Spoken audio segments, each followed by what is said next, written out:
Praise the Lord. प्रभु यीशु मसीह में पुनः आपको शुक्रवार की सभाओं में आपका स्वागत है, जो सब प्रकार के आश्चर्य कामों से आशीषों से भरी हुई है कि हम मिलकर अपने जीवित परमेश्वर की महिमा करें और उसके नाम को ऊंचा उठाएं। हमारा परमेश्वर आज भी जीवित है, प्रबल है। आइए अपनी आंखें बंद करें और प्रार्थना में शामिल हो। हमारे जीवित परमेश्वर प्रभु यीशु के समर्थी बदनाम आपके चरणों से नहीं पाते हैं। आपका अध्यक्ष धन्यवाद करते हैं। आज की सुंदर संध्या में आपने अलौकिक रूप से हम सबों को शामिल किया कि बड़े भूख और प्यास और बड़ी अपेक्षाओं के साथ, प्रार्थनाओं के साथ जितने लोग भी शामिल हुए कि प्रभु की अमृत वाणी को, अलौकिक वाणी को, जो प्रभु ने कहा कि मैं परिजगताओं के माध्यम से उन बातों को जो होने वाली है तुम्हें बताकर जागरूक करूंगा, सावधान करूंगा, संभालूंगा, जिससे प्रभु की अद्भुत महिमा हमें से हर एक के जीवन में पूर्ण होने पाए। धन्यवाद देते हैं। ये महीना जबकि प्रभु रिकवरी का है, प्रभु जो कुछ बातें अधूरी रह गई उसको पूर्ण करने का है, जितनी बातें बोली गई हैं प्रभु उसको पूर्ण करने पर है। अनुग्रह दीजिए कि यीशु आपके लहू के आड़ में हम अपने आप को छिपाते हैं, आपकी धार्मिकता में होकर प्रभु यीशु आपके परमेश्वर आपके पास आते हैं और आपकी पवित्र आत्मा रूपी अलौकिक सहायता को जो महिमा के युग में आपने प्रबल माध्यम रखा है, सर्वशक्तिमान, सर्वज्ञानी, सर्वव्यापी पवित्र आत्मा परमेश्वर आइए हमारे बीच में राज्य करिए, हमारे मध्य में से होकर चलिए फिरिए। प्रार्थना, फिर इसके स्तुति, गान और फिर प्रभु की अलौकिक वाणी जो वाणियों से, अद्भुत रहस्यों से भरी हुई है, इसको स्पष्ट रूप से सुनकर हम अपने जीवनों को आपके हवाले कर सकें। धन्यवाद देते प्रभु, और हाँ और आमीन के साथ शामिल होकर इस महिमा के जीवन को बताने वाले हो सके। धन्यवाद देते प्रभु, आपने हमारी प्रार्थना सुना। पूरे समय को पवित्र आत्मा आपके नियंत्रण में देते हुए इस विनती को यीशु के नाम से मांगते सुनो बयान करिए। आमीन आमीन। आइए हम मिलकर गीत गाएंगे। मॉरिस के साथ मिलकर हम प्रभु की महिमा करें, उसके नाम को ऊंचा उठाएं। मॉरिस और विजय मिलकर गीत को गाएंगे और प्रभु की महिमा करेंगे। Thank you Jesus, thank you Jesus.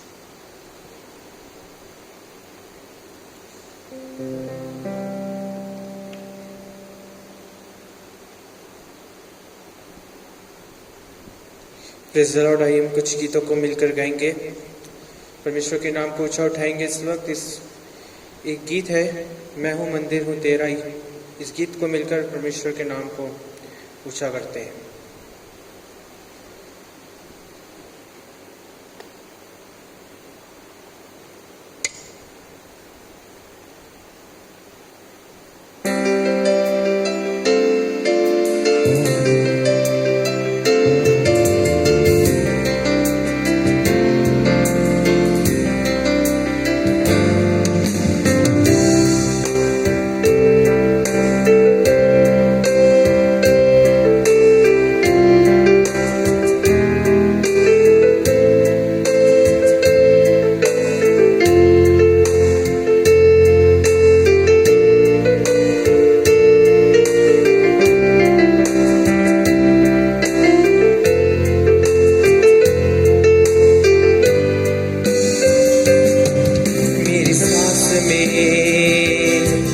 तेरी सांस है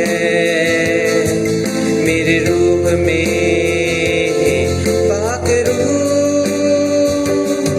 मेरी सांस में, मेरी सांस है मेरे रूह में, पाक रूह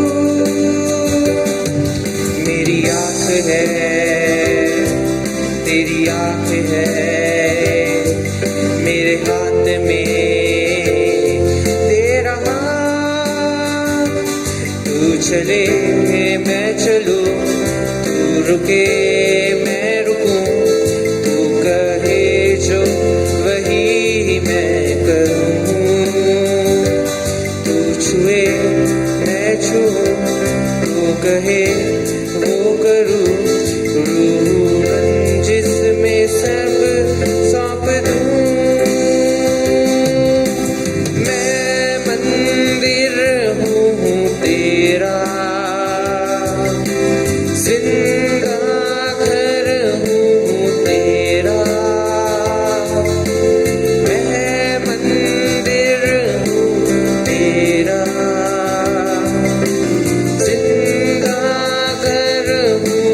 तेरा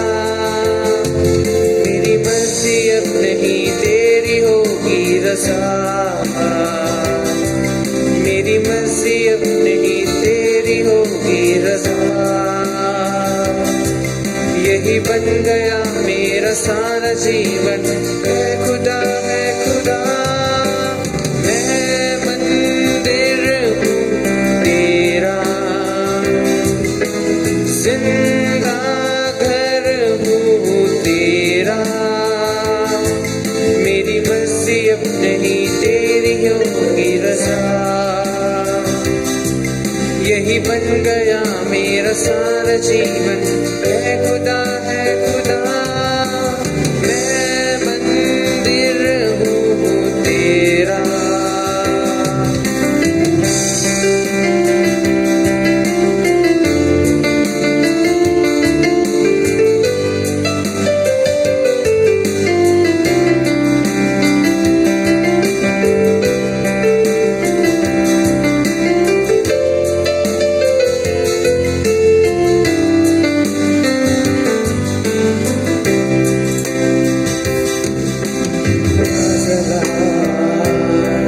मुझ में दिखे सूरत भी मैं बनूं, जो रूह तेरा वो मुझ में आजाद हो। पाक रूह ऐसा बर्तन बनूं जिसमें तू है भरा, छूट मिट जाए कर दे भरा। मैं खुदावन में हूँ, हो गया हूँ नया, जो पुराना था जाता रहा। मैं मंदिर हूँ तेरा, जिंदा घर हूँ तेरा। मैं मंदिर हूँ तेरा, जिंदा घर हूँ तेरा। मेरी मर्जी अब नहीं, तेरी होगी रज़ा। मेरी मर्जी अब नहीं, तेरी होगी रज़ा। यही बन गया मेरा सारा जीवन। है खुदा, है खुदा, मैं मंदिर हूँ तेरा।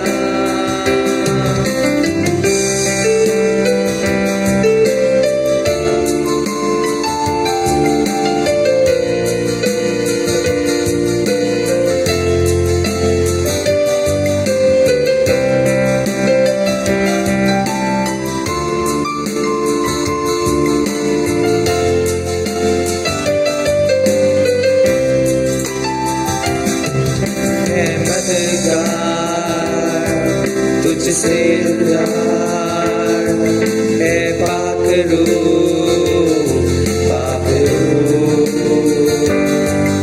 है मददगार तुझसे है प्यार, है पाक रूह, पाक रूह।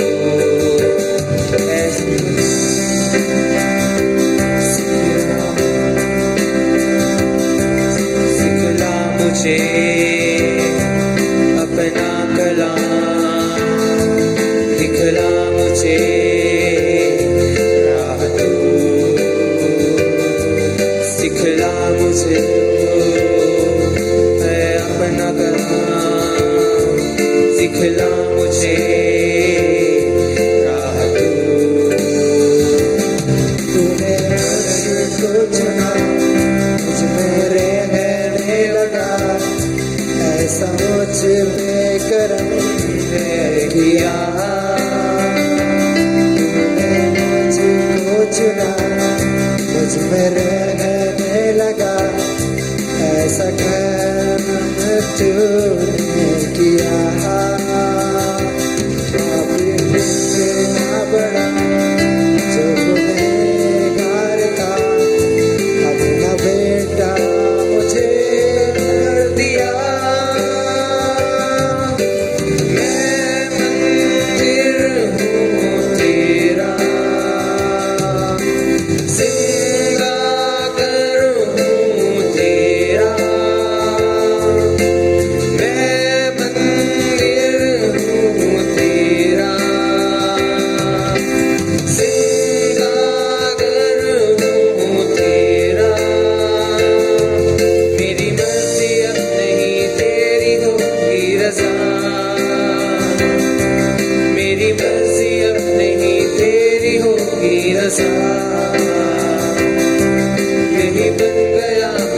सारा जीवन है खुदा मैं मंदिर हूँ तेरा जिंदा घर हूँ तेरा यही मर्जियत नहीं तेरी होगी रज़ा यही मर्जियत नहीं तेरी होगी रज़ा यही बन गया मेरा सारा जीवन है खुदा मैं मंदिर हूँ तेरा जिंदा घर हूँ तेरा मैं मंदिर हूँ तेरा जिंदा घर हूँ तेरा मेरी मर्जियत नहीं तेरी होगी रज़ा यही मर्जियत नहीं तेरी होगी रज़ा यही बन गया मेरा सारा जीवन है खुदा मैं मंदिर हूँ तेरा जिंदा घर हूँ तेरा मैं मंदिर हूँ तेरा जिंदा घर हूँ तेरा मेरी मर्जियत नहीं तेरी होगी रज़ा यही मर्जियत नहीं तेरी होगी रज़ा यही बन गया मेरा सारा जीवन है खुदा मैं मंदिर हूँ तेरा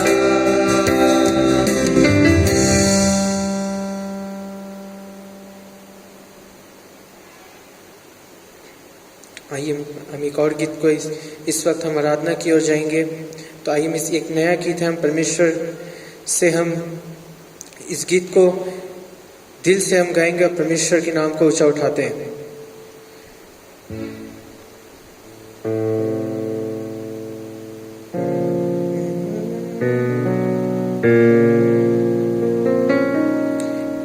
कतरा कतरा बहता चला वो प्यार की धारा, जो परमेश्वर ने इस क्रूस पे हमारे लिए एक एक कतरा खून को बहा दिया, जिससे हम क्षमा पा चुके हैं। और परमेश्वर से हम क्षमा मांगते हैं कि हर एक चीज के लिए परमेश्वर ने 2000 साल पहले परमेश्वर ने अपनी एक एक लहू को परमेश्वर ने हमारे लिए बहा दिया। तो आइए इस गीत को मिलकर गाएंगे।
जो जिस बहका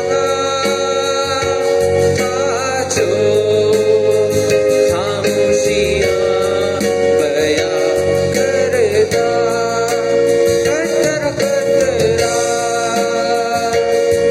बहता चला वो प्यार की धारा कतरा कतरा बहता चला वो प्यार की धारा दर्द इतनी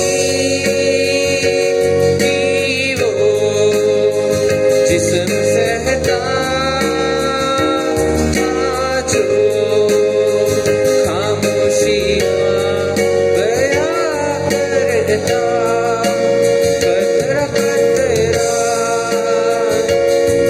बहता चला वो प्यार की धारा कतरा कतरा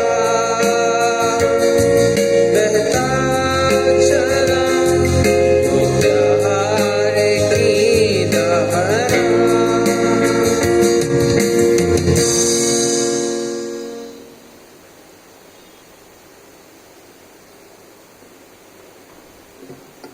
आइए हम अपनी आंखें बंद करें, हम प्रार्थना में चले। प्रभु से चाहें कि परमेश्वर इस अलौकिक संध्या में अपनी अद्भुत आशीष को हमें से हरेक के जीवन में बहाने पाए। प्रभु के लहू ने यह अद्भुत कार्य हमारे से हमें से हरेक के लिए कर दिया कि अब प्रभु की महिमा का कार्य हमें से हरेक के जीवन में हो। हम प्रभु से चाहें कि प्रभु की उत्तम आशीष का भाग हमें से हरेक के जीवन में होता रहे और हम मिलकर प्रभु को आदर में जलाल दें। आज सच में हमने स्तुति प्रशंसा जो हमको प्रभु ने मंदिर बनाया कि आत्मा में होकर हम इस महिमा के युग में आपके लहू को धोकर हम शुद्ध करके एक नए रूप को आत्मा में मंदिर के रूप में बनाकर आज वो हमारे हृदयों में हमारे जीवनों में राज्य करना चाह रहा है। उसकी बादशाहत हमारे जीवन में चलायमान हो जाए, इसलिए हम प्रभु से विनती और प्रार्थना करेंगे। आइए हम प्रभु से प्रार्थना करें। हमारे जीवते परमेश्वर प्रभु यीशु के समर्पित नाम में आपके चरणों से ही पाते हैं। आपका हृदय से धन्यवाद करते हैं सुंदर अलौकिक समय के लिए जो पुनः आपने अपने लहू के द्वारा धोया ही नहीं बल्कि मंदिर बनाकर अपने अपना आशियाना हमारे हृदयों में दे दिया है, जिसके चलाए हम आज जीवित रूप में प्रभु आपके साथ इस गहरी सहभागिता में शामिल होकर आपकी महिमा का गुणगान कर सकते हैं। धन्यवाद देते प्रभु। इसके द्वारा आपने कहा कि मैं अंतिम दिनों में प्रभु अपनी बातों को बताकर भविष्यवाणियों के माध्यम से तुम्हें आगाह करता रहूंगा, बताता रहूंगा, सावधानी देता रहूंगा, जागरूकता दूंगा। महिमा को दिखाने के लिए अद्भुत योजनाओं को तुम्हारे जीवन में प्रकट ही नहीं बल्कि पूर्णता के साथ जो जो बातें अधूरी हैं उसको पूर्ण करने के लिए ये माह जो रिकवरी का है, पूर्णता का है, जो भी अधूरा है, जिन बातों को बोला परमेश्वर उसे पूर्ण करके हमारे जीवन से बहाने पर है, उसको सुनने के लिए हम तैयार हो सकें। जिससे प्रभु आपकी अद्भुत वाणी विजगता के माध्यम से हमारे बीच में रखी जाती है, हम उसको पूर्ण रीति से ग्रहण करके आपकी महिमा के स्वरूप में और भी ढाले जा सकें और अद्भुत संचार आत्मा का हमें से हर एक के जीवन में बहुतायत से होने पाए। पूरे समय को पवित्र आत्मा नियंत्रण में देते हैं। सुनने वाला हृदय, ग्रहण करने वाला कान हमें प्रदान करिए कि हम आपकी अद्भुत रीति से वाणी को ग्रहण करके अपने जीवनों को धन्य बना सकें और आपकी महिमा का अद्भुत भाग हमारे जीवन से बेहतर है। धन्यवाद देते प्रभु, आपने हमारी प्रार्थना सुना। विनती प्रभु यीशु के नाम से मांगते सुन ग्रहण करें। आमीन आमीन। आइए ये सुंदर समय में वचन सुनने के लिए आप तैयार हैं। आप बैठेंगे ध्यान से और उसे ग्रहण करिएगा। प्रोफेटस रश्मि को मैं मंत्रित करूंगा, वे आए और प्रभु के वचन को हमारे बीच में बताएं।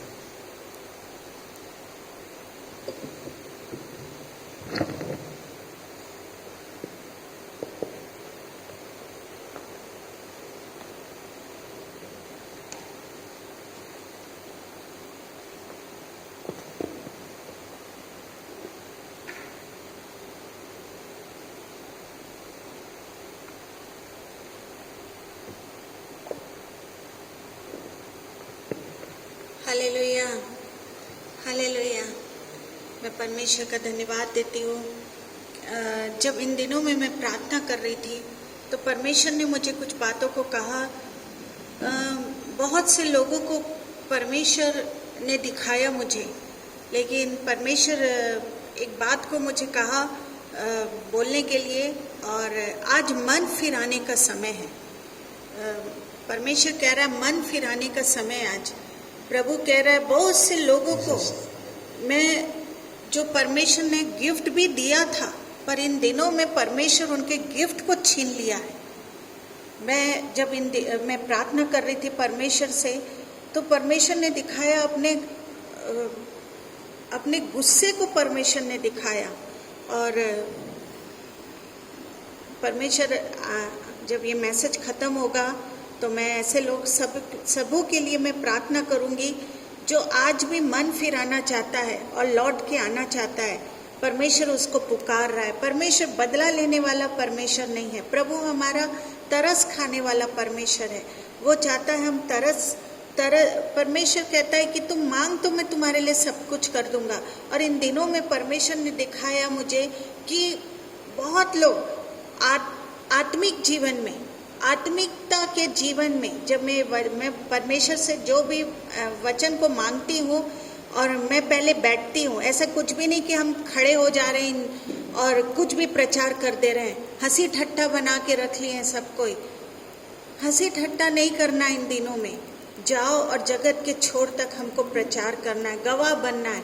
जब मैं मांगी, पवित्र आत्मा के पास बैठी और मैंने मांगा कि परमेश्वर मुझे दिखा, तब परमेश्वर ने आत्मिक बढ़ोतरी के लिए मुझे वचन को दिया। और आज अगर कोई भी इच्छा रखता है थोड़ी सी भी कि आत्मिक जगत में मैं कुछ करना चाहता हूँ, तो ये वचन से परमेश्वर आपको आशीषित करेगा। और अंत में जब वचन खत्म हो जाएगा, मैं प्रार्थना करूँगी, तो परमेश्वर आज आपको फिर से वो गिफ्ट, अगर आप सच्चे हृदय से, सच्चे मन से आप मांगेंगे, तो परमेश्वर आपको फिर से वो दे देगा। Hallelujah, hallelujah. मेरे साथ निकालेंगे इफिसियों 6:11। Ephesians chapter 6 verse 11। परमेश्वर के सारे हथियार बांध लो कि तुम शैतान की युक्तियों के सामने खड़े रह सको। हालेलुया। आज मैं ये वचन आपके लिए है, ये प्रोफेटिक वचन मैं आपको देने जा रही हूँ। फिर से एक बार पढ़ देंगे। परमेश्वर के सारे हथियार बांध लो, परमेश्वर के सारे हथियार बांध लो कि तुम शैतान की युक्तियों के सामने खड़े रह सको। कि तुम शैतान की युक्ति के सामने, जो इन दिनों में शैतान हमारे विचारों से हमको, हमारे मन को प्रभु से दूर कर दिया है, उस युक्ति से तुम क्या कर सको, बच सको। आज आपके लिए ये आखिरी मौका है। जो पश्चाताप करके इस वचन के अनुसार आ जाएगा, परमेश्वर उसे इतना आशीषित करेगा आने वाले समय, क्योंकि कुछ भी अच्छा नहीं होगा। मैं बार बार कह रही हूँ, हम कोरोना से तो बच जा रहे हैं, हम लॉकडाउन हो जा रहे हैं, हम मुंह बंद कर ले रहे हैं, सैनिटाइज कर ले रहे हैं, लेकिन ऐसा महामारी आएगा जो 2021 से स्टार्ट हो जाएगा, वो महामारी हवा में रहेगा। मैं बार बार बता रही हूँ, उस महामारी से आप कैसे बचेंगे। इसलिए शैतान की युक्ति से, जो शैतान आपको इन दिनों में बरकला दिया है, आपके मन, आपके हृदय को बहका दिया है, भटका दिया है, परमेश्वर चाहता है स्थिर हो जाओ। Hallelujah, hallelujah. आज हमको चारों तरफ से लड़ाइयाँ ही खबर सुनाई दे रही है। जहाँ देखो, न्यूज़ में देखो तो बस लड़ाई लड़ाई की खबर सुनाई दे रही है। जिधर देखो लड़ाई दिखाई देती है। देश देश में लड़ाई हो रही है, राज्य राज्य में लड़ाई हो रही है, घर घर में लड़ाई हो रही है। लड़ाई की शुरुआत आपको पता है कहाँ से शुरू हुई? आपको पता है लड़ाई की शुरुआत कहाँ से? हम बोलते हैं अरे लड़ाई हो रही, लड़ाई, राज्य लड़ रहा है, घर घर में लड़ाई हो रहा है, देश देश में लड़ाई हो रहा है। न्यूज़ अगर चालू करो तो बस एक दूसरे के लिए ये तोप अभी बीच में रफाल को मंगाया गया है, इंडिया में अब रफाल भी आ गया। सोचो, केवल शैतान हमारे विचारों में ये डाल दिया है कि कैसे लड़ाई करें। सिर्फ लड़ाई लड़ाई की बातें, जहां देखो न्यूज़ खोलो, राज्य में देखो, देश में देखो, घर में देखो, सिर्फ केवल लड़ाई ही की बातें चल रही है। और आपको पता है ये लड़ाई की शुरुआत एक्चुअली में हुई कहाँ से? हाँ, अदन के बाग से। हालेलुया। आपको पता है अदन के बाग से ये लड़ाई की शुरुआत हुई। परमेश्वर ने तो सब कुछ हमको सुंदर बना कर दिया, बहुत सुंदर बना के दिया सब कुछ। फिर ये लड़ाई क्यों हुई? ये लड़ाई क्यों हुई? परमेश्वर ने तो खूब सुंदर ये पृथ्वी को, ये दुनिया को, ये संसार को बना के दिया। फिर ये लड़ाई क्यों हुई? हाँ, जब शैतान हवा के पास आकर उसको परमेश्वर की आज्ञा ना मानने को कहता है। हाँ, कब लड़ाई शुरू हुई मैं आपको बता रही हूँ। परमेश्वर ने तो सब कुछ सुंदर बना के हमको दिया। हाँ, फिर ये लड़ाई क्यों हुई? जब शैतान हवा के पास आकर उसको परमेश्वर की आज्ञा ना मानने को कहता है। हाँ, परमेश्वर ने कहा था, परमेश्वर ने क्या कहा था? परमेश्वर ने कहा था कि तुम भले बुरे के ज्ञान का फल को मत खाना, नहीं तो क्या हो जाओगे? जरूर मर जाओगे। पर शैतान ने कहा खा लो, नहीं मरोगे। हाँ, शैतान क्या कहा? खा लो, नहीं मरोगे। अब हवा सोचने लगी कि खाऊं कि नहीं खाऊं। हाँ, देखो लड़ाई की शुरुआत में बता रही हूँ। परमेश्वर ने क्या कहा था? हाँ, परमेश्वर ने क्या कहा था कि तुम भले और बुरे के ज्ञान का फल मत खाना, नहीं तो जरूर क्या हो गया? निश्चय मर जाओगे। लेकिन शैतान क्या कह रहा है? हैं? खा लो, नहीं मरोगे। अब हवा सोचने लगी कि खाऊं कि नहीं खाऊं। देखो लड़ाई पहले कहाँ से लड़ाई शुरू हुई? हाँ, हालेलुया, हालेलुया। किसकी? वो अब सोचने लगी किसकी बात मानूं? शैतान की बात मानूं या परमेश्वर की बात? हाँ, ये पहली लड़ाई थी। हवा के जीवन में जो लड़ाई हुई, ये सबसे पहली लड़ाई थी कि वो सोचने लगी कि मैं शैतान की बात मानूं कि परमेश्वर की बात मानूं। ये सबसे पहली लड़ाई थी इस पृथ्वी की, जो हवा के विचारों से शुरू हुई। हाँ, जो विचारों से शुरू हुई और उसने फल खाकर परमेश्वर को क्या कर दिया? हरा दिया।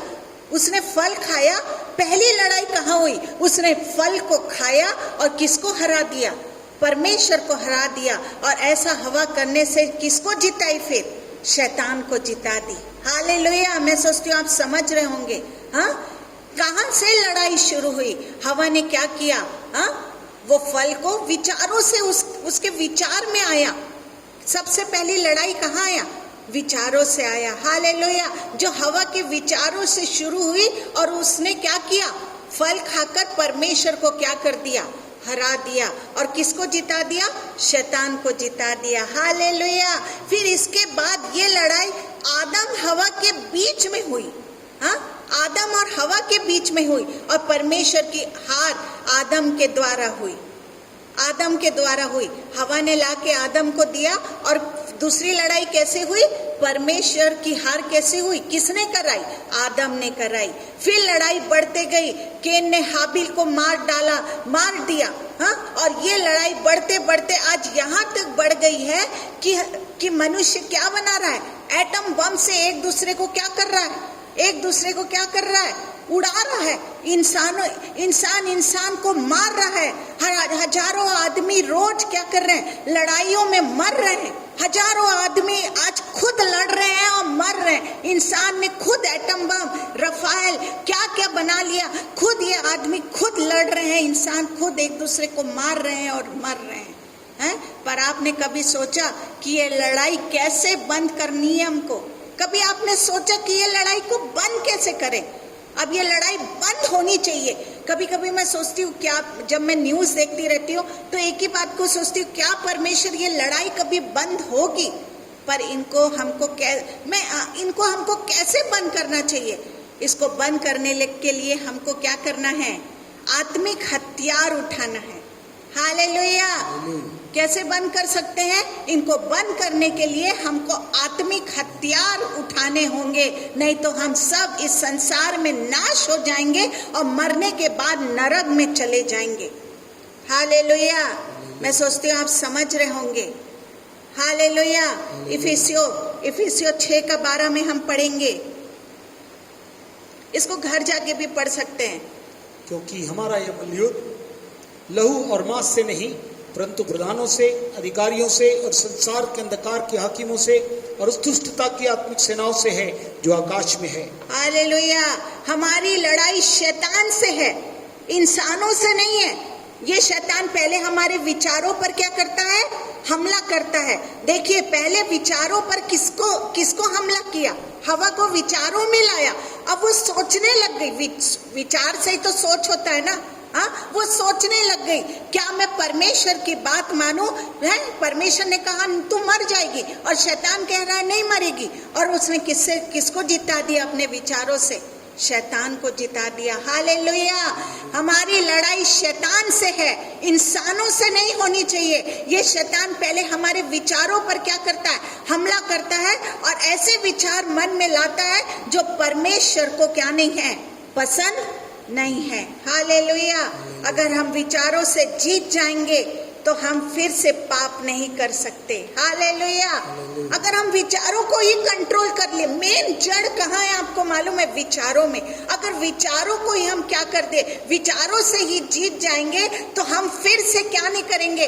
कोई पाप नहीं कर सकते। इसलिए जैसे ही कोई विचार मन में आता है, गंदे विचार अगर मन में आता है, किसी को मारने का, किसी को गाली बकने का, किसी से लड़ाई झगड़ा करने का, किसी के विरुद्ध में बातें करने का, किसी को अंधकार में ढकेलने का, किसी को नष्ट करने का, ऐसे विचार भी अगर मन में आता है तो ये पाप से हमको विजय पाना है। शैतान हवा चाहती तो ये विचारों से रोज परमेश्वर उससे बातचीत करता था, पर वो क्या कर सकती थी? अपने विचारों को पाप में नहीं ला सकती थी। आज हमको भी गंदे विचारों को अपने मन में नहीं लाना है। हम तुरंत उसको परखे। हाँ, हमको तुरंत उसको परखना है कि ये आत्मिक है, ये संसारिक है। तुरंत अगर गंदे विचार, कोई अगर शैतान हमारे को गंदी बातें को ला भी रहा है, तो हमको परखना है। आत्मिक लोग हैं हम पवित्र आत्मा को लेके चलने वाले लोग हैं। हमको तुरंत क्या करना है? परखना। इसीलिए इन दिनों में हमको परख की आत्मा में, मैंने बार बार बोला, कुछ पहले मत मांगो, पहले परख की आत्मा को मांगो। हाँ, कि कोई अगर आपको विचारों को गलत कर भी रहा है तो तुरंत हमको परखना है कि ये आत्मिक है या संसारिक है, परमेश्वर के वचन के अनुसार है या शैतान की तरफ से है। ये तुरंत हम जब आत्मिक रहेंगे तो ही हम क्या कर सकते हैं? समझ सकते हैं। मैं सोचती हूँ समझ रहे होंगे आप। हालेलुया। जैसे ही हमको पता चले कि विचार आत्मिक नहीं है, तो तुरंत यीशु के खून को पुकारना है। पुकारे, क्योंकि वो हमारे मन को भी धोकर पवित्र कर सकता है। हालेलुया। हालेलुया। जैसे हमको लग रहा है कोई हमारे लिए दुष्ट बातें, शैतान हमारे लिए कानों को भरने वाली बातों को ला रहा है, तो क्या करना है? तुरंत परमेश्वर के लहू। आज हम आशीषित लोग हैं कि हमारे पास प्रभु यीशु मसीह का लहू है। हम तुरंत उस लहू को पुकारे और पूछे, परमेश्वर क्या ये बातें आत्मिक है कि संसारिक है? गलतियों 5 का 16-17 को हम पढ़ेंगे। Galatians chapter 5 verses 16 and 17। पर मैं कहता हूँ, आत्मा के अनुसार चलो तो तुम शरीर की लालसा को किसी रीति से पूरी ना करोगे, क्योंकि शरीर आत्मा के विरोध में और आत्मा शरीर के विरोध में लालसा करता है, और ये एक दूसरे के विरोधी हैं, इसलिए कि जो तुम करना चाहते हो वह ना करने पाओ। हालेलुया। शरीर आत्मा के विरोध में है। आत्मा क्या है? आत्मा शरीर के विरोध में है। मतलब इस लड़ाई में आत्मा जीतना चाहिए। आत्मा जीतना चाहिए, शरीर हमेशा हारना चाहिए। आप समझ रहे हैं? हमेशा आत्मा जीतना चाहिए, शरीर हमेशा हारना चाहिए, क्योंकि शरीर को ही अभिलाषा होती है। शरीर को भी अभिलाषा होती है, पर इसको कैसे हराए? ये शरीर को जो नाशवान है, मिट्टी में मिल जाएगा, उसको कैसे हराए? इसके लिए हमको परमेश्वर के हथियारों का इस्तेमाल करना है। इसके लिए हमको क्या करना है? परमेश्वर के हथियारों का इस्तेमाल करना होगा। आज मैं आपको बताऊंगी कैसे परमेश्वर के हथियारों का क्या करना है, इस्तेमाल करना है। संसारिक हथियार नहीं बोल रही हूँ, तलवार, मुंह से गाली देना, मुंह से जीभ से कुछ उल्टी सीधी निकाल के बातें करना, चुगली करना, ये बातें नहीं बोल रही हूँ। पर मैं आत्मिक हथियार कौन से है मैं आपको सिखाने चाह रही हूँ। उससे आप शैतान को युद्ध करना है। Hallelujah. Hallelujah, hallelujah. Hallelujah. Hallelujah. आज मैं 7 हथियार के बारे में बताऊंगी जो बाइबल से ही बता रही हूँ। इफिसियों 6:14 पहला हथियार को पढ़ेंगे पास्टर साहब। 6:14। इसलिए सत्य से अपनी कमर कसकर, पहला हथियार क्या है? सत्य से कमर कसकर। कमर कसकर। इसका बहुत, मैं इसके पीछे बहुत माथापच्ची करी कि परमेश्वर ये सत्य से कमर कसकर का मतलब क्या है। हमें सत्य को अपनी कमर से क्या करना है? हमको सत्य को अपनी कमर में क्या कर लेना है? बांधना है। और सत्य कौन है? सत्य केवल प्रभु यीशु मसीह है। हालेलुया। पर आज के इंसानों ने झूठ से अपनी कमर कस ली है। झूठ से अपने कमर को क्या कर लिया? बांध लिया है। यूहन्ना 8:44 को पढ़ेंगे। John chapter 8:44। तुम अपने पिता शैतान से हो और अपने पिता की लालसाओं को पूरा करना चाहते हो। वह तो आरंभ से हत्यारा है और सत्य पर स्थिर नहीं रहा, क्योंकि सत्य उसमें है ही नहीं। जब वह झूठ बोलता तो अपने स्वभाव से बोलता है, क्योंकि वह झूठा है। हालेलुया। शैतान कौन है? शैतान झूठा है। आज इंसानों ने अपने कमर को, प्रभु यीशु कौन है? प्रभु यीशु सत्य है। हालेलुया। हमको कौन सी कमर को किससे बांधना है? सत्य से बांधना है, प्रभु यीशु के वचन से बांधना है। हालेलुया। लेकिन हम आज के इंसानों ने झूठ से अपनी कमर को क्या कर लिया है? बांध लिया है। और झूठा कौन है? झूठा शैतान है। सत्य कौन है? सत्य प्रभु यीशु मसीह है। शैतान क्या करता है? शैतान झूठ बोलता है, झूठ सुनता है, झूठ देखता है और झूठ ही सोचता है। शैतान क्या करता है? झूठ, सबसे पहले झूठ बोलता है। वो हवा के पास आया, झूठ बोला है, और झूठ सुनाता भी है। खुद सुनता भी है और सुनाता भी है। याद रखिए, जो सुनने वाले हैं अगर आत्मिक नहीं है तो परमेश्वर को पुकारे। मैंने बताया अभी, पुकारे, परखे, परख की आत्मा को मांगे। अगर कोई आपको झूठ सुनाता है तो क्या परमेश्वर ये आपके आत्मिक बातें हैं कि सांसारिक बातें हैं? ये परमेश्वर से पूछना है, उसके लहू को पुकारना है। क्योंकि शैतान हमेशा झूठ बोलने आया, नष्ट करने आया, चोरी करने आया।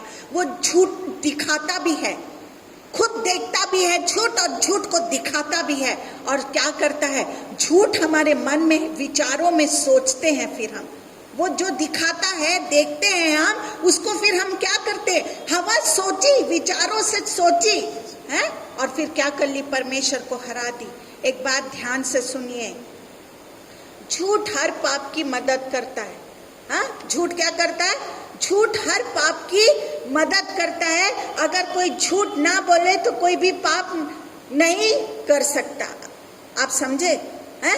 अगर कोई झूठ ना बोले तो कोई भी पाप नहीं कर सकता है। अगर झूठी नहीं बोलेंगे तो कोई पाप कर सकता है क्या? ये बताइए। हैं? कर सकता है क्या? झूठी के कारण तो सब होता है। शैतान क्या है? शैतान झूठा है। सत्य कौन है? सत्य प्रभु यीशु मसीह है। लेकिन अगर शैतान क्या करता है? एक झूठ बोलो तो 10 ठोक झूठ बोलना पड़ता है। अगर झूठ का पाप हमारे जीवन में हो ही नहीं तो क्या नहीं करे हो सकता? ये पाप हो ही नहीं सकता। अगर हम झूठ बोले ही नहीं तो ये पाप हो ही नहीं सकता। इसलिए शैतान ने झूठ पर क्या किया? इसलिए शैतान के झूठ पर हमको क्या नहीं करना है? विश्वास नहीं करना है। प्रकाशित वाक्य 21:8 को पढ़ेंगे। रेवलेशन 21:8। उसमें झूठों के बारे में क्या लिखा है? परंतु डरपोकों और अविश्वासियों और घिनौनों और हत्यारों और व्यभिचारियों और टोनों और मूर्ति पूजकों और सब झूठों का भाग उस झील में मिलेगा जो आग और गंधक से जलती रहती है। सब झूठों का भाग कहाँ मिलेगा? जहाँ शैतान है वहाँ हमको जो झूठ बोलता है वो कहाँ जाएंगे? आग और गंधक के, सोच लो, जलते रहेंगे, मरते रहेंगे। उसी का 21:27 को भी हम पढ़ेंगे। परंतु उसमें कोई अपवित्र वस्तु या घृणित काम करने वाला या झूठ का गढ़ने वाला किसी रीति से प्रवेश ना करेगा, पर केवल वे लोग जिनके नाम मेमने की जीवन की पुस्तक में लिखे हैं। हालेलुया। आप समझ रहे हैं? हाँ, इसलिए शैतान के झूठ पर हमको क्या नहीं करना है, विश्वास ना करे। बाइबल कहती है हर एक झूठ बोलने वाला, झूठ पसंद करने वाला, झूठ का बनाने वाला कहाँ जाएगा? हाँ, नरक में जाएगा। बाइबल ऐसी कहती है हर एक झूठ बोलने वाला, झूठ को पसंद करने वाला, झूठ को बनाने वाला कहाँ जाएगा? नरक में जाएगा। हम पिक्चर देखते हैं, सीरियल देखते हैं, ये क्या है? सब पिक्चर और सीरियल क्या है? सब झूठी तो है। उन लोग दिखाते कुछ हैं और अंदर से उन लोग क्या है? खोखले हैं। ये झूठ है, शैतान दिखा रहा है और हम उसको देख रहे हैं, सुन रहे हैं और उस पर चल रहे हैं। आज हम इसमें कितना समय बर्बाद करते रहते हैं सीरियल देखने में, जो झूठ है, जो पिक्चर है, जो झूठ है, मार काट है, लड़ाई झगड़ा है, जो कहीं से भी कुछ भी ठीक नहीं है, उसको हम देखने में कितना समय बर्बाद कर देते हैं। इसलिए इनसे हम क्या रहें? दूर रहें। Hallelujah, hallelujah. सब झूठ से हमको क्या करना है? दूर रहना है। लूका 12:35 में लिखा है। मैं सोचती हूँ आप समझ रहे होंगे, हैं? लूक 12:35, तुम्हारी कमरे बंदी रहें और तुम्हारे दिए जलते रहें। हालेलुया। यीशु ने कहा अपनी कमर सत्य से क्या कर लो? बांधे रखो। कस लेना है, बांध लेना है। हम यीशु को पकड़ ले, वो ही मार्ग, सत्य और जीवन है। हालेलुया। केवल यीशु ही मार्ग है, केवल यीशु ही सत्य है और वो ही जीवन है। हालेलुया। और इसी से हमारी कमर को कैसे कर लेना है? कस, जोर से कस लेना है। हालेलुया। मैं सोचती हूँ आप समझ रहे होंगे, आप समझ गए होंगे। इसलिए झूठ बोलने वालों से क्या रहिए? सावधान रहिए। जो झूठा आंसू को भी बहाते हैं और अपनी मन कथन कहानी को बताते हैं। शैतान क्या करता है? केवल दिखाता है कि देखो, है वो रोएगा, गिड़गिड़ाएगा, लेकिन आप प्रभु यीशु को पुकारिए। झूठ बोलने वाले के पीछे से सावधान रहिए।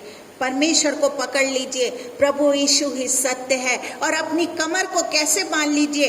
वचन के माध्यम से। वचन जब पढ़ेंगे तो आपकी बुद्धि परमेश्वर खोलेगा। पवित्र आत्मा के माध्यम से जब हम प्रार्थना को करेंगे, परमेश्वर आपको झूठों से भी सावधान करेगा। हालेलुया। अब दूसरी बात को निकालेंगे, इफिसियों 6:14 6:14। इसलिए सत्य से अपनी कमर पहला तो सत्य से कमर मैंने बता दिया, और धार्मिकता की झिलम पहनकर। हालेलुया। दूसरा पॉइंट क्या है? धार्मिकता की झिलम। दूसरा आत्मिक हथियार कौन सा है? पहले आत्मिक हथियार मैंने क्या बताया? सत्य से हमको कमर, झूठ से नहीं। शैतान झूठा है, हम झूठों की बातों में ना फंसे। अब दूसरा जो है वो क्या है? आत्मिक हथियार क्या है? आत्मिकता की झिलम। इससे हमें पहनना है। जितनों ने बैप्टिज्म लिया है उनके लिए ध्यान से सुनिए। जितनों ने बैप्टिज्म लिया है उन्होंने यीशु मसीह को क्या कर लिया है? पहन लिया है। हालेलुया। जितनों ने बपतिस्मा लिया है उन्होंने क्या कर लिया है? प्रभु यीशु मसीह को पहन लिया है। एक उदाहरण को मैं बताती हूँ। जैसे जो चीज हम पहनते हैं वो दिखाई देती है कि नहीं? जैसे मैं ये पीला कलर का सूट पहनी हूँ, ये आपको दिखाई दे रहा है कि नहीं?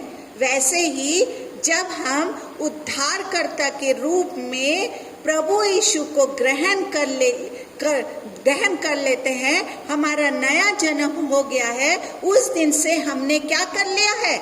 यीशु को पहन लिया है। जिस दिन हम बपतिस्मा लिए, जिस दिन हमने अपने पापों से पश्चाताप किए, ध्यान से सुनिए, जिस दिन हमने पापों से पश्चाताप किए, जिस दिन बपतिस्मा लिए और जिस दिन उद्धारकर्ता के रूप में प्रभु यीशु मसीह को ग्रहण किए, नया जन्म हुआ, उस दिन से हमने क्या कर लिया? यीशु मसीह को हमने पहन लिया। जब यीशु को हमने पहना है तो यीशु ही हमें दिखाई देना चाहिए। अभी जैसे मैं पीला कलर का कपड़ा पहनी तो आपको दिखाई दे रही हूँ कि नहीं? जब बपतिस्मा हो गया है, नया जन्म हो गया है, उद्धारकर्ता के रूप में प्रभु यीशु को हमने ग्रहण कर लिया है, तो हमें कौन दिखना चाहिए? हमें हमने प्रभु यीशु को जब पहन लिया तो हमें कौन दिखना चाहिए? हमें प्रभु यीशु मसीह क्या होना चाहिए? दिखाई देना चाहिए। हालेलुया। लेकिन कुछ लोग कुछ समय तक ही यीशु को पहनते हैं।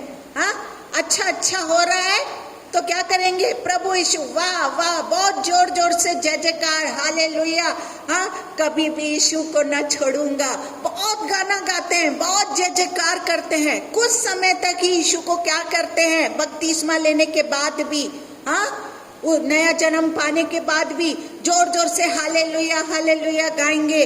हाँ, कुछ समय तक ही हम प्रभु यीशु को पहनते हैं, उनका नाम, फिर क्या करते हैं? यीशु को पहनते हैं, फिर क्या करते हैं? उनका नाम निकाल देते हैं। वो यीशु को क्या करते हैं? भूल जाते हैं। कुछ समय तक पहनते हैं, फिर यीशु मसीह को क्या करते हैं? भूल जाते हैं। फिर यीशु को उतार कर संसार को क्या कर लेते हैं? पहन लेते हैं। Hallelujah hallelujah. हमें हमेशा के लिए यीशु को क्या करना चाहिए? पहन लेना चाहिए। हाँ, हमेशा। कुछ लोग क्या करते हैं? कुछ समय तक ही प्रभु यीशु को पहनते हैं, फिर थोड़े दिन के बाद क्या करते हैं?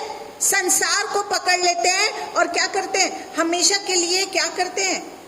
हाँ, संसार के हो जाते हैं। कुछ अच्छा नहीं हो रहा है, अगर कुछ दुख तकलीफ आई, परेशानी आई, समस्या आई, तो क्या करते हैं? यीशु को उतार के फेंक देते हैं। लेकिन हमेशा हमको क्या करना है? यीशु को पहन लेना चाहिए। चाहे दुख आए, चाहे खुशी आए, हमको क्या करना है? प्रभु यीशु को ही पहने रखना है। हालेलुया। और यीशु ही हमें दिखाई देना चाहिए। एक और बात याद रखिए, जब हम यीशु को पहन लेते हैं तो यीशु ही हमको क्या करना चाहिए? हमारे जीवन से, हमारे शरीर से यीशु ही दिखाई देना चाहिए। गलतियों 2:20 को पढ़ेंगे। गलातियंस 2:20, मैं मसीह के साथ क्रूस पर चढ़ाया गया हूँ। अब मैं जीवित न रहा, पर मसीह मुझ में जीवित है। और मैं शरीर में अब जो जीवित हूँ तो केवल इस विश्वास से जीवित हूँ जो परमेश्वर के पुत्र पर है, जिसने मुझसे प्रेम किया और मेरे लिए अपने आप को दे दिया। क्या देखिए, यीशु ही हम में क्या करना चाहिए? मुझ में यीशु की शोभा दिखाई दे। यीशु का गुण हमारे द्वारा प्रकट होना चाहिए। यीशु का गुण हमारे द्वारा प्रकट होना चाहिए। अभी हम जीवित नहीं है, पर मसीह हम में क्या है? जीवित है। हालेलुया। यीशु की शोभा, हाँ, यीशु के गुण, यीशु का चलना, यीशु का व्यवहार, यीशु की सोच, यीशु जैसी प्रार्थना, हाँ, हम में दिखाई दे। हालेलुया। 1 कुरिन्थी 11:1 को पढ़ेंगे। मैं सोचती हूँ समझ रहे होंगे। 1 कुरिन्थियंस 11:1 फर्स्ट वर्स, तुम मेरी सी चाल चलो जैसा मैं मसीह की सी चाल चलता हूँ। हाँ, ये पौलुस की गवाही है। ये पौलुस की गवाही है कि ये हमारी गवाही होनी चाहिए। ये तो पौलुस की गवाही है और ये गवाही हमारी भी होनी चाहिए। उसने कहा, तुम मेरी सी चाल चलो जैसे मैं मसीह की सी चाल चलता हूँ। ये हमारी भी गवाही होना चाहिए आज। पर आज के मसीह कहते हैं कि हमको मत देखना, हमको मत देखो, यीशु को देखो। पर लोग यीशु को कैसे देखेंगे? बहुत से मसीह लोग कहते हैं हमको मत देखो, यीशु को देखो। लेकिन दूसरे लोग यीशु को कैसे देखेंगे? हाँ, लोग कैसे देखेंगे? वो हमारे शरीर में यीशु के गुण देखकर ही कहेंगे कि यीशु को हमने पहन रखा है। हालेलुया। वो हमारे जीवन में यीशु के गुण को देखेंगे और देखकर कहेंगे कि इसने यीशु को पहन रखा है। हम मसीह हैं, हमारे काम मसीह के जैसे होना चाहिए, क्योंकि यीशु का दूसरा नाम क्या है मालूम है आपको? मसीह है। मेरे पास पढ़ाने का समय नहीं है, बाइबल से बता रही हूँ। यीशु का दूसरा नाम क्या है आपको मालूम है? मसीह है। एक जगह लिखा भी है मत्ती में। हालेलुया। और यीशु के चेले भी क्या कहलाते थे मालूम है आपको? मसीह कहलाते थे। प्रेरितों के काम 26:28 में पढ़ सकते हैं आप इसको। तब अग्रिप्पा ने पौलुस से कहा, तू थोड़े समझाने से मुझे मसीह बनाना चाहता है? देखिए, मसीह बनाना चाहता है। उसके लोग भी, यीशु के चेले भी क्या कहलाते थे मालूम है? मसीह कहलाते थे। आज हमको भी यीशु का सच्चा चेला बनना है। उसके सच्चे सिपाही बनकर उसके लिए दुख उठाना है और अपने आप को संसारिक काम में नहीं फंसाना है। इससे यीशु मसीह क्या नहीं होते, खुश नहीं होते हैं। Hallelujah, hallelujah, hallelujah. अब तीसरा जो हथियार है इफिसियों 6:15 को हम निकालेंगे। और पाँव में मेल के सुसमाचार की तैयारी के जूते पहनकर। हालेलुया। तीसरा क्या है? पाँव में मेल के सुसमाचार पहन के। तीसरा आत्मिक हथियार है मेल मिलाव के जूते। सही सरल शब्दों में अगर बताऊं तो मेल मिलाव के जूते। हमको मेल मिलाव कराने वाला होना चाहिए। परमेश्वर किसको पसंद करता है? और लड़ाई झगड़ा कराने वाले लोगों को नहीं। हाँ, जाके और लड़ाई हो रहा है उसमें और नमक मिर्ची डालने वाले लोगों को नहीं। अगर आप मेल मिलाव नहीं करा सकते तो परमेश्वर आपको पसंद नहीं करता। परमेश्वर किसको पसंद करता है? मेल कराने वालों को पसंद करता है। आज हमको भी कैसा बनना है? मेल कराने वाले बनना है। आज बहुत से लोगों का काम झगड़ा लगाना है। जहां भी वो जाते हैं झगड़ा ही होता रहता है, झगड़ा लगाते रहते हैं। पर हमको मेल मिलाव कराने वाले बनना है। और जब किसी का किसी से मेल मिलाव हो जाए तो फिर आप देखना आपको खुद क्या मिलती है?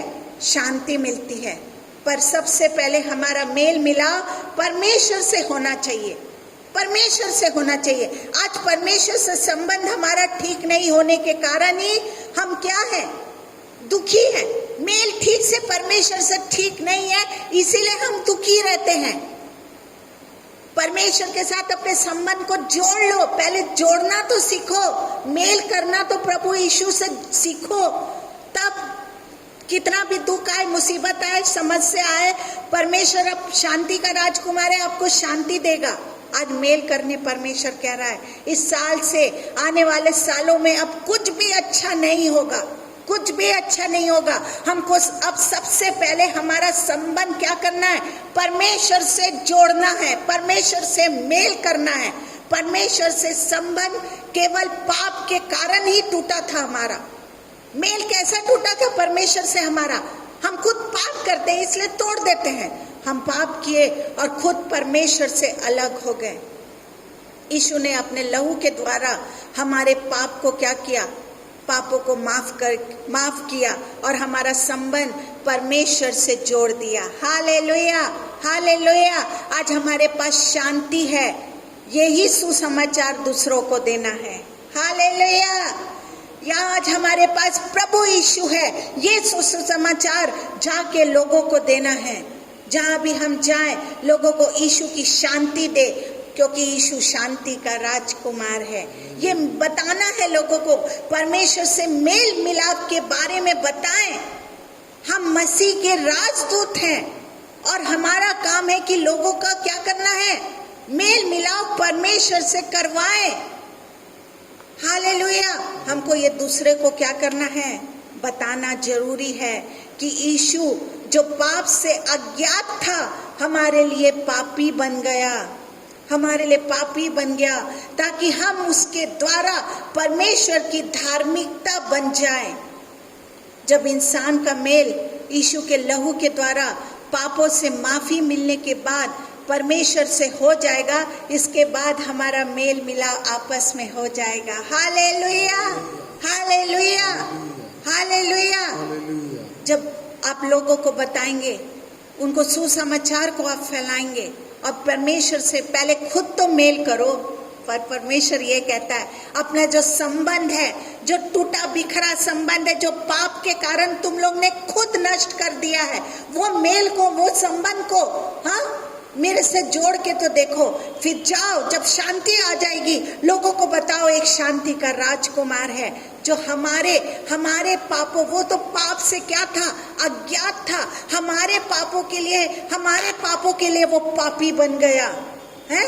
और एक है क्या करना है? ताकि हम उसके द्वारा परमेश्वर की धार्मिकता बन जाए। जब इंसान का मेल यीशु के लहू को बताना है, यीशु के लहू के द्वारा पापों से माफी मिलने के बाद परमेश्वर से हो जाएगा, इसके बाद परमेश्वर हमको क्या करेगा? मेल कर देगा। हालेलुया। चौथा, चौथा हथियार को मैं बताने जा रही हूँ। मैं जल्दी जल्दी आप लोग को बता रही हूँ। इफिसियों 6:16। और इन सब के साथ विश्वास की ढाल लेकर स्थिर रहो, जिससे तुम उस दुष्ट के सब जलते हुए तीरों को बुझा सको। हाँ, चौथा हथियार विश्वास की ढाल है। शैतान हम पर क्या करता है? जलते हुए तीरों से क्या करता है? हाँ, शैतान हम पर जलते हुए तीरों से हमला करता है। हाँ, जलते हुए तीर, सोचो। लेकिन इन तीरों को विश्वास की ढाल पर हमको क्या करना है? रोकना है, रोकना है। विश्वास का मतलब है कि परमेश्वर है। विश्वास का क्या मतलब है आपको मालूम है? कि परमेश्वर है, क्योंकि परमेश्वर हमें दिखता नहीं है, है? इसलिए हमको उस पर विश्वास करना जरूरी है। जब शैतान हमको डराए, हमको तरह तरह की चिंताओं में फंसाने की कोशिश करे, उस समय हमको क्या करना है? उसको हमें जवाब देना है कि संसार बनाने वाला परमेश्वर हमारे साथ है। जब विश्वास रहेगा तब तो बोल पाओगे कि संसार बनाने वाला परमेश्वर हमारे साथ है, वो हमारे अंदर है। हाँ, वो हमारे क्या है? अंदर है। वो हमारे साथ साथ चलने वाला है। वो हमको हर मुसीबत से बचाएगा। जिस तरह आपने कभी देखा, जिस तरह हवा हमको दिखाई नहीं देती, परमेश्वर भी क्या नहीं करता? दिखाई नहीं देता है। फिर भी यीशु है। आपने कभी हवा को देखा? हाँ, पर विश्वास है ना कि हवा चल रही है।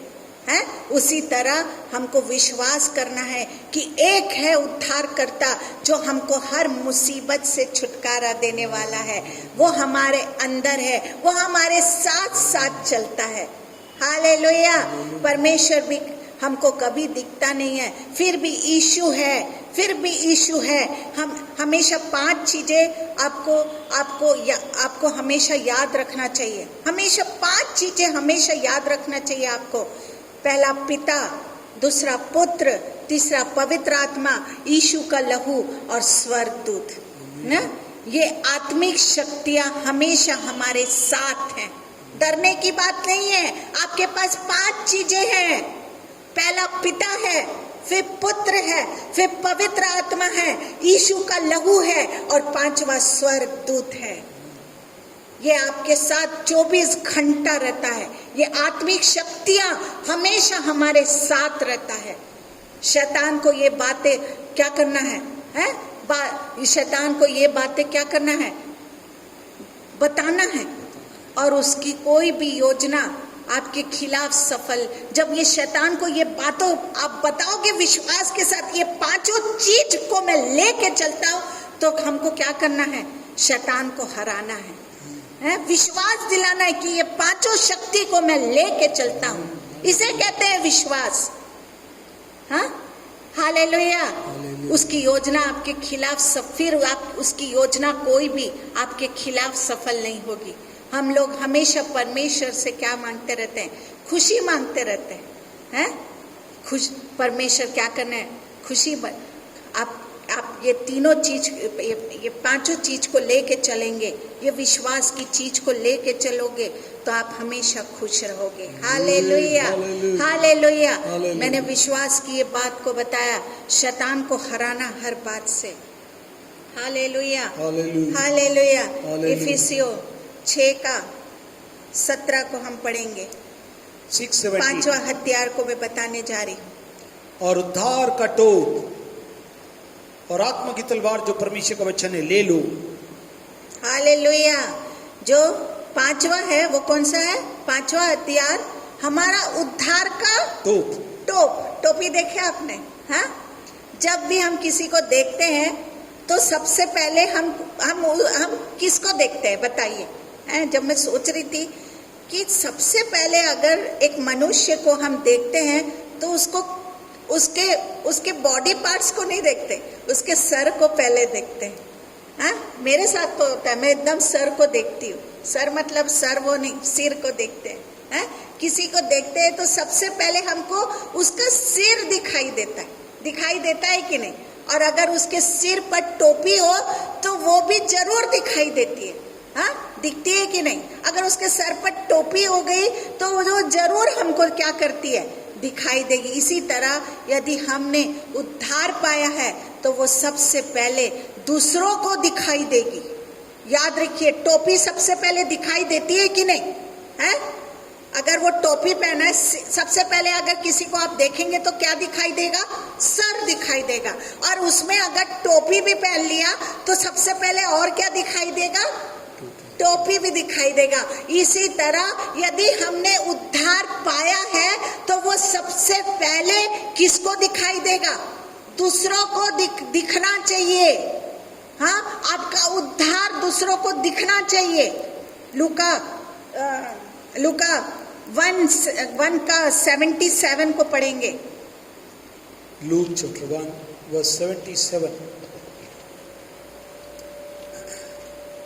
इस प्रकार से लिखा हुआ है कि उसके लोगों को उद्धार का ज्ञान दे जो उनके पापों की क्षमा से प्राप्त होता है। हालेलुया। उद्धार का मतलब है पापों की क्षमा से प्राप्त माफी। हम वे लोग हैं जिनके पाप यीशु के खून के द्वारा क्या हो चुका है? माफ हो चुका है, क्षमा हो चुका है? और मरने के बाद नरक में नहीं, पर कहाँ जाएंगे हम? स्वर्ग में जाएंगे। स्वर्ग ऐसी सुंदर जगह जहाँ मेरा यीशु रहता है। हालेलुया। उद्धार पाने का मतलब है स्वर्ग में जाना। हाँ, उद्धार पाने का क्या मतलब है? स्वर्ग में जाना। शैतान हमारे मन में डालता है कि तुम अभी भी पापी हो। शैतान बार बार याद दिलाता है, याद रखना है, पिछली बातों को याद दिलाएगा। तुम अभी भी पापी हो, तुम अभी भी ऐसे हो, तुम वो हो, और नरक में चले जाओगे। ये बात को बताता रहता है। क्या बताता है शैतान? है, हमारे मन में क्या डालता है कि तुम अभी भी पापी हो और कहाँ चले जाओगे? नरक में चले जाओगे। हमको शैतान को और संसार को बताना है कि हमारे पाप क्या हो चुके हैं? माफ हो चुके हैं। और अब हम कहाँ जाएंगे? हाँ, स्वर्ग में जाएंगे। ये हमारे उद्धारकर्ता से दिखाई देना चाहिए। उद्धार से दिखाई देना चाहिए और शैतान को बताना चाहिए। हालेलुया। हाँ, हालेलुया। मैं सोचती हूँ आप समझ रहे होंगे। हालेलुया। और हमको कहाँ जाना है कि शैतान को ये बात बताना है कि अब हमारा क्या हो चुका है? पाप माफ हो चुका है और अब हम कहाँ जाएंगे? स्वर्ग में जाएंगे। पर एक और सच है जो हमारे जीवन में रोज होता है कि अभी भी हमसे रोज पाप होते हैं, अभी भी हमसे रोज पाप होते हैं। लेकिन एक सच और है कि अभी भी रोज यीशु का खून हमको धोकर क्या करता है? साफ करता है। हालेलुया। हम जानबूझकर अगर पाप करना करे तो अगर जानबूझकर भी पाप क्या करे? नहीं करना चाहते, पर भूल से हो जाता है। लेकिन फिर यीशु के पास आकर माफी मांगकर हम उससे क्या कर सकते हैं? छुटकारा हम ले सकते हैं। हालेलुया। हम कभी भी नहीं चाहते कि आप कभी चाहते हैं कि हमारे कपड़े गंदे हो? हैं? कभी भी चाहते कि हमारे कपड़े गंदे हो? पर यदि होते हैं तो हम तुरंत उसको क्या करते हैं? उनको साबुन से क्या करते हैं? धोकर साफ कर देते हैं। करते हैं कि नहीं? कभी आप चाहेंगे कि मेरे कपड़े गंदे हो? अगर दिखता है कि ये कपड़ा गंदा है तो हम तुरंत क्या कर देते हैं? उसको धोकर साबुन से क्या कर देते हैं? सुखा देते हैं। अच्छा, एक एग्जाम्पल बताती हूँ। अगर आपने भेड़ और सुअर को देखा होगा, दोनों कीचड़ में गिर जाए तो बाहर निकलकर साफ होना चाहिए कि नहीं? है, साफ होना चाहिए। पर सुअर को क्या पसंद है? गंदगी में आनंद आता है? गंदगी में भी आनंद आएगा।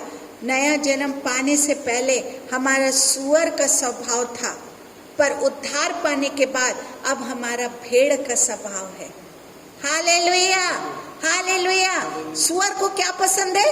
हाँ, कीचड़ पसंद है। लेकिन जब हमारा नया जन्म हो जाता है, उद्धार पा लेते हैं, तो हमारा नया जन्म पाने से पहले हमारा क्या था? सुअर जैसा स्वभाव था। पर उद्धार पाने के बाद हमारा स्वभाव कैसे हो गया? हमारा स्वभाव कैसे हो गया? भेड़ जैसा हो गया। ये स्वभाव सबको दिखाई देना चाहिए, याद रखिए, हैं? ये स्वभाव कैसा होना चाहिए? सबको दिखाई देना चाहिए। हालेलुया। मैं जल्दी जल्दी बता रही हूँ। अब इफिसियों 7:6-17 को पढ़ेंगे, छठवां हथियार को। इसको ध्यान से, अगर एक बार में ये वचन नहीं समझ में आ रहा होगा तो 10 बार सुनना, पर ये वचन जरूर सुनना। मैं बहुत सरल रूप में बता रही हूँ।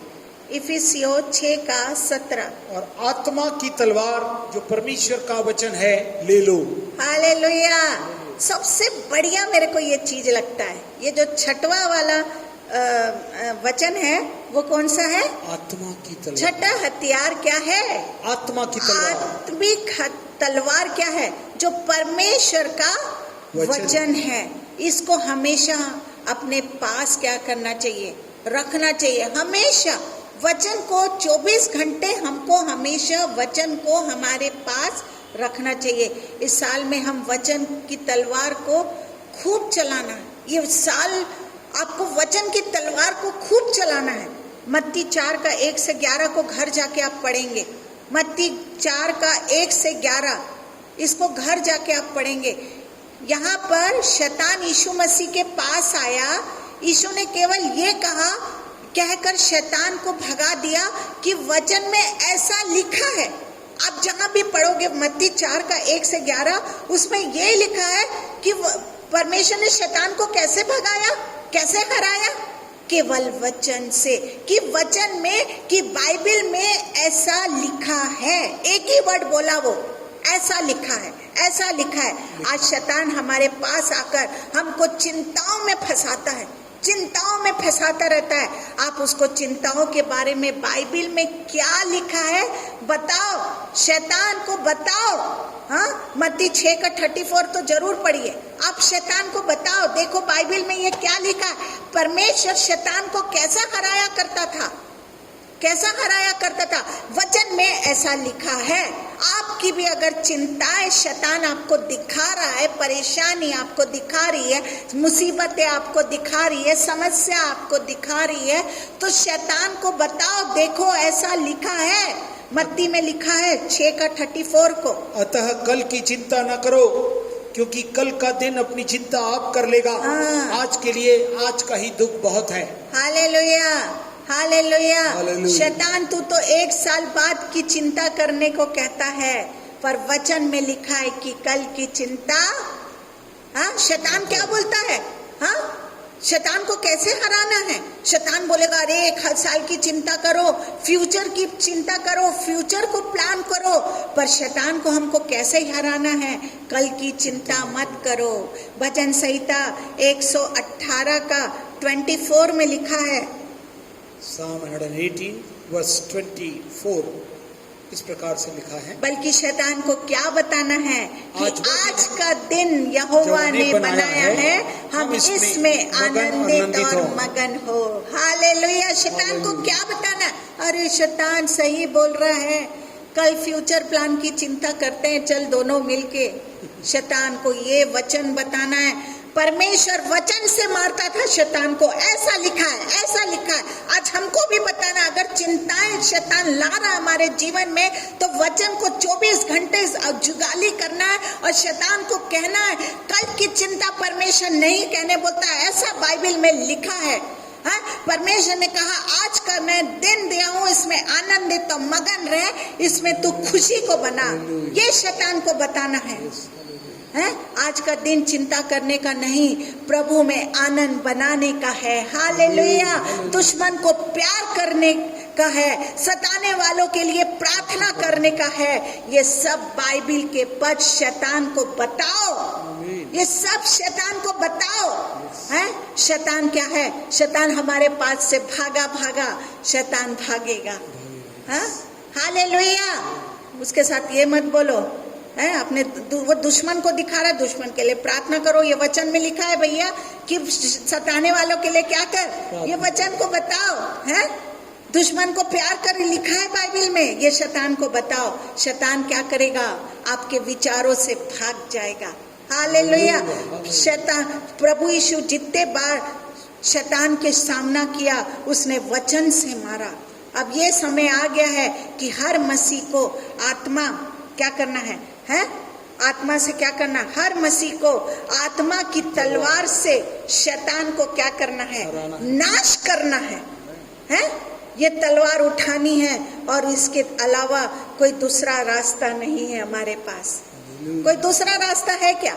हर मसीह को आत्मा की तलवार से क्या करना है? शैतान का नाश करना पड़ेगा। ये तलवार उठानी है और इसके अलावा कोई दूसरा रास्ता हमारे पास है ही नहीं।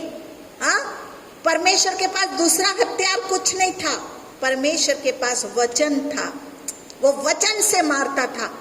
हाँ, जहां भी ले गया, रोटी खिलाया, परमेश्वर, शैतान बोला तू रोटी, परमेश्वर ने क्या उसको वचन में ऐसा लिखा है।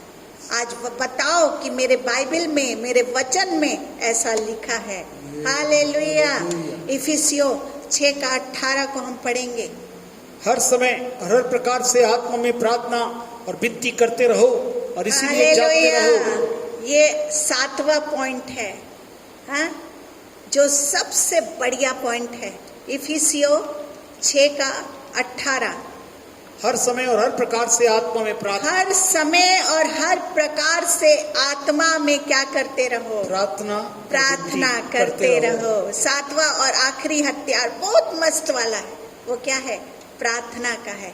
एक एग्जाम्पल को मैं बता रही हूँ, हाँ, अच्छे से सुनिए।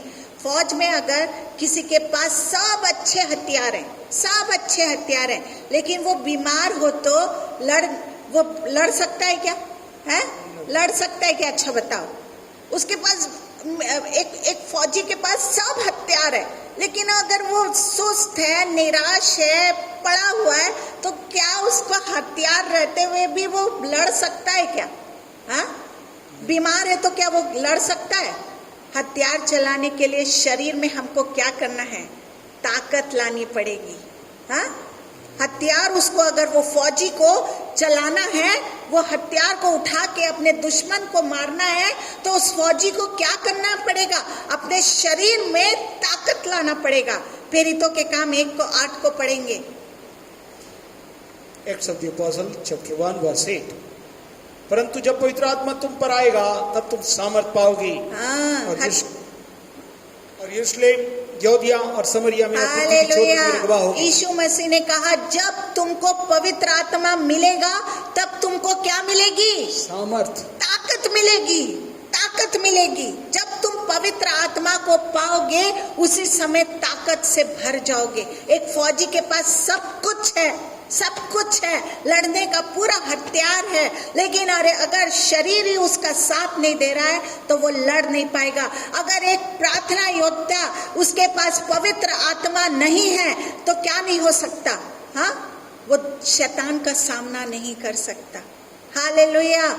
यीशु मसीह ने कहा जब तुमको पवित्र आत्मा मिलेगा तब तुमको ताकत मिलेगी, ताकत मिलेगी। सबसे पहले 120 लोगों ने 10 दिन तक प्रार्थना की, तब उनको पवित्र आत्मा मिला और पवित्र आत्मा की ताकत से पतरस के एक ही प्रचार में कितने लोग बच गए? 3000 आत्माएं बच गई। याद रखिए, आप अपनी ताकत से, अपने बुद्धि से अगर आप प्रार्थना कर रहे हैं, अगर बैठे हैं तो कुछ नहीं होगा। 120 लोग क्या करे? पवित्र आत्मा से भरे और 10वें दिन जैसे भरे, हाँ, इन लोग ने जब ताकत पाया, पतरस ने एक ही प्रचार में क्या कर लिया? 3000 आत्माओं को बचा लिया। अगर आप चाहते हैं आपकी मिनिस्ट्री, परमेश्वर का गिफ्ट, हाँ, जो ऑपरेट हो, पवित्र आत्मा में आप प्रार्थना करिए, वो ताकत को लीजिए। परमेश्वर आपके देखिए, हैं, कैसे मिनिस्ट्री में आप जिस जगह में कदम रखेंगे वो जगह आपका हो जाएगा। हालेलुया। आज भी हमको इस ताकत की जरूरत है, पवित्र आत्मा की जरूरत है। बिना पवित्र आत्मा की सहायता से हम कुछ नहीं कर सकते, हाँ, कुछ नहीं कर सकते। आज भी हमको इस ताकत की जरूरत है। मांगिए पवित्र आत्मा को। ये ताकत प्रार्थना करने से मिलती है। ये ताकत, ये पवित्र आत्मा कैसे मिलेगा? प्रार्थना। 120 लोग को कैसे मिला? आग कैसे गिरी? हाँ, जब वो बैठे पेंटिकोस्ट के दिन में 10वें दिन, वो जब बैठे वो सामर्थ को पाए तो 120 लोग क्या करें हैं, जगत के छोर तक फैल गए और उन्होंने बहुतों को प्रभु यीशु का प्रचार किया। लेकिन 320 लोग, हाँ, बाइबल कहती है 500 से अधिक लोग परमेश्वर को स्वर्ग जाते हुए देखे, लेकिन 320 का कोई अता पता नहीं है। 380 लोग का कोई अता पता नहीं है। 380 हाँ, उनका कोई अता पता नहीं है, क्योंकि वो अपने बुधारे हमने देखा है परमेश्वर कैसे प्रार्थना कैसा करता था, कैसे चलता था, हमने देखा है। हाँ, लेकिन उनका कोई 380 लोग का अता पता नहीं है। लेकिन 120 जब सामर्थ को पाए, उनमें ताकत आई, तो उन्होंने 3000 लोगों को एक साथ एक समय में बचा लिया। हालेलुया। यीशु मसीह क्या करता था? रात भर क्या करता था? प्रार्थना करते थे, क्योंकि उनको मालूम था कि प्रार्थना का हथियार सबसे जरूरी है। हाँ, सबसे प्रभु यीशु रात भर क्या करते थे? प्रार्थना करते थे। Hallelujah, hallelujah. यहाँ पे पौलुस कहता है कि हर समय हर प्रकार से आत्मा में क्या करना है? प्रार्थना करते रहो। हाँ, हर समय हर प्रकार से आत्मा में आप काम कर रहे हैं, आप गाड़ी में हैं, आप कैसे भी सिचुएशन में हैं, आप आत्मा में प्रार्थना करके तो देखिए, आपकी जरूरत परमेश्वर आसमानी भंडार से पूरा कर देगा। परमेश्वर को मालूम था कि बिना ताकत लिए मैं कुछ नहीं कर सकता। वो रात भर प्रभु यीशु क्या करता था? प्रार्थना करता था और सुबह बड़े बड़े मैरेकल करता था। अगर आज आपके जीवन में मैरेकल नहीं कर पा रहे हैं, चमत्कार, आपकी भविष्यवाणी पूरी नहीं हो पा रही है, लग रहा है हम निराश हैं, हताश हैं, आप प्रार्थना सामर्थ्य से करके तो देखिए, वो ताकत को लेके तो देखिए, परमेश्वर आपको जगत के छोर तक गवाह बना देगा। Hallelujah, hallelujah. जब हम हर समय प्रेयर करते हैं तो फिर दूसरे काम के लिए समय ही नहीं रहेगा। हाँ, जब हम प्रार्थना करेंगे तो दूसरा उल्टा सीधा बात के लिए समय रहेगा क्या? हाँ, रहेगा क्या? मैं सोचती हूँ कैसे लोगों के पास चुगली करने का समय हो जाता है, लड़ाई झगड़े का समय हो जाता है, कैसे उल्टी सीधी हरकत करने का समय हो, क्योंकि वो प्रार्थना ही नहीं करते हैं। हाँ, इसीलिए उनके पास समय है बकबक करने का, फोन में घंटों बात करने का, कैसे समय मिल जाता है? हाँ, अगर प्रार्थना करेंगे तो दूसरे बातों के लिए उनके पास समय ही नहीं रहेगा। हमको आत्मिक लड़ाई में रात दिन लग जाना है, रात दिन। समय कम है, काम ज्यादा है। समय क्या है? समय बहुत कम है। हम पृथ्वी के वासी नहीं है, समय बहुत कम है। प्रभु यीशु मसीह का आना बहुत निकट है। प्रभु यीशु बहुत जल्दी बादलों में हमको लेने आने वाला है। समय बहुत कम है, और काम सेवा बड़ी है। एक गीत है, थोड़ा समय है बाकी, सेवा भी है काफी। हाँ, हमको काम ज्यादा करना है। हालेलुया। हम सब आत्मिक हथियार को उठाकर शैतान को हमको क्या करना है? मुकाबला करना है। हालेलुया। मैं सोचती हूँ आप ये वचन से आशीषित हुए होंगे। राज्य के लिए प्रार्थना करना है, देश के लिए प्रार्थना करना है, अपने विचारों के लिए प्रार्थना करना है। Hallelujah, hallelujah. ये वचन जो मैंने 7 हथियार बताए, हाँ, अगर इसको आज आप ध्यान से सुनेंगे तो शैतान आपके पैर के नीचे होगा। हालेलुया। ये पवित्र आत्मा के माध्यम से परमेश्वर ने वचन को मेरे को दिया। बहुत सरल माध्यम से मैंने आपको बहुत ये वचन को मैंने बताया। आइए, मैं विचारों के लिए प्रार्थना करने जा रही हूँ आपके लिए। परमेश्वर कहता है, हवा के पास जब हवा के पास शैतान आया, हाँ, तो वो क्या करी? वो परमेश्वर को हरा दी और शैतान को जिता दी। आज ये 7 बात से आपको शैतान को हराना है। ये 7 बात से आपको शैतान, आज जो भी आप चाहते हैं कि मैं आज से परमेश्वर फिर से मैं आपके हथियारों को लेके शैतान को हराने वाला हो सकूं, तो आइए घुटने में आ जाइए। परमेश्वर आज आपको सामर्थ्य से भर, आप जहां कहीं भी हैं, परमेश्वर आपको अब नम्र बन जाइए, नम्र बन जाइए। जो विचारों से शैतान आपको भड़का दिया था, हाँ, बेकार कर दिया था, परमेश्वर कहता आज आप आ जाइए घुटने में। परमेश्वर आपको एक नया मन, नया हृदय को देने जा रहा है, नया चंगाई, विचारों की नई चंगाई को देने जा रहा है। ओ रबा बाला रबांडाला रबा शिखांडाला रबा बाबाला रबा शिखाला।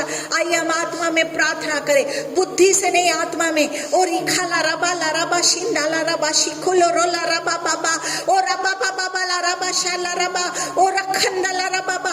धन्यवाद, धन्यवाद यीशु। और ये भी शिखित नीले नाला रबा। धन्यवाद परमेश्वर। ओ प्रभु यीशु, जितने घुटने में आ गए हैं परमेश्वर, और परमेश्वर वो आत्मिक हथियार को ओ परमेश्वर ले लिए हैं प्रभु यीशु, शैतान को हराने के लिए आज से। ओ परमेश्वर, जो विचारों में भटक गए थे परमेश्वर, ओ ब्रारवत शिखिंदी ले रहा, ओ परमेश्वर उनको छुइए, फिर से दुगने सामर्थ को दे परमेश्वर, फिर से अभिषेक को उंडेल परमेश्वर। और ये भी शिखी ले रहा रबा। ओ परमेश्वर कह रहा, बहुत लोगों को मैं नाम नहीं बताना चाहती, पर परमेश्वर नाम को दिखा रहा है। बहुत से लोग शैतान की युक्ति में फंस गए हैं, विचारों में फंस गए, उनका अभिषेक चला गया है। परमेश्वर दिखा रहा है, ले लो वो अभिषेक को। आज क्षमा मांग के परमेश्वर के लहू को पुकार के वो अभिषेक को ले लो। और खिंडला रबा शिखंडला रबा बा। परमेश्वर देने जा रहा है वो अभिषेक को। अगर परमेश्वर से मांगना चाहते हो, आज अभिषेक को उंडेलने का समय है। ले लीजिए वो अभिषेक, ले लीजिए वो अभिषेक। और खिंडलारा, जो विचारों से शैतान आपको भटका दिया था, परमेश्वर कह रहा है, जो गलत सुनवाई में, झूठ के माध्यम से, गलत सोच से, गलत बातों को सुनने से वो अभिषेक चला गया था। और अभिषेक वो शांति चले गई थी। जब हम भटक गए थे, परमेश्वर के वस्त्र को उतार के फेंक दिए थे, वो अभिषेक चला गया था हमारे जीवन से। परमेश्वर के वचन, जो वचन को हमको हराना था, जहाँ पे हमने शैतान को जिताया, प्रार्थना नहीं करके, अपने बुद्धि से प्रार्थना करके हमने शैतान को जिताया। और ये परमेश्वर कह रहा, वो अभिषेक को ले लो, वो अभिषेक को ले लो। और ये खाला रा बाबा, ओ शाखा। परमेश्वर बहुतों को, मैं नाम नहीं बताना चाह रही हूँ, क्योंकि ये परमेश्वर कह रहा है नाम नहीं बताना, पर बहुतों को मैं देख रही हूँ अपने विचारों को कंट्रोल करने बोल रहा है परमेश्वर। आपसे अभिषेक छीन गया है, आपसे अभिषेक छीन गया है। जो पश्चाताप करके आज घुटने में आके फिर से ले रहा है, परमेश्वर उनको चंगाई को देने जा रहा है। और प्रभु यीशु, आप अपने उल्टे हाथ को उठाइए। परमेश्वर आज आपको सामर्थ्य से भर रहा है। परमेश्वर ने जो जो भविष्यवाणी आपके लिए किया है वो पूरी होने जा रही है। परमेश्वर मैं धन्यवाद देती हूँ दुगने अभिषेक को देने के लिए। जब वो अपने उल्टे हाथ को उठाए परमेश्वर, बड़े बड़े चमत्कार होने पाए। जैसे पतरस परमेश्वर सामर्थ से भर के 3000 लोगों को बचाया, वैसा अब मैं बहुतों को परमेश्वर कह रहा है, जो मन से पश्चाताप करे, एक साथ परमेश्वर कह रहा है धारा की नाई लोग आएंगे और अभिषेक को पाएंगे और रब्बा शखला अपने मन को फिराएंगे। परमेश्वर कह रहा है, प्रभु यीशु मैं धन्यवाद देती हूँ उनके अभिषेक को बढ़ाने के लिए, उनके पश्चाताप के। मैंने बताया गलती हो जाती है हमसे, जानबूझ के कभी कभी ना चाहते हुए भी हमसे पाप हो जाता है, लेकिन परमेश्वर का लहू, आज लहू को पुकारे, लहू को पुकारे। परमेश्वर क्षमा करने वाला परमेश्वर है, परमेश्वर माफी देने वाला परमेश्वर है। परमेश्वर ने आज आपको माफ किया है। अगर दिल से आप माफी मांग रहे हैं, परमेश्वर आपको लेके चलने वाले जा रहा है। बहुत से लोग परमेश्वर मैं देख रही हूँ जो पश्चाताप कर रहे हैं, वो खड़े होंगे और चलेंगे, बड़ा बड़ा चमत्कार होगा। जो सही में माफी को मांगे हैं कि हाँ परमेश्वर हमसे गलती हुई, लोगों को पहचानने में हमने गलती किया, हम आत्मिक और संसारिकता में लोगों को पहचान नहीं पाए, परमेश्वर हमें क्षमा कर। परमेश्वर आज आप फिर से अभिषेक में चलने जा रहे हो। प्रभु मैं धन्यवाद देती हूँ परमेश्वर, आप बहुतों को छुए हैं और ये अभिषेक दिए हैं परमेश्वर, आपका धन्यवाद यीशु के नाम से, आमीन।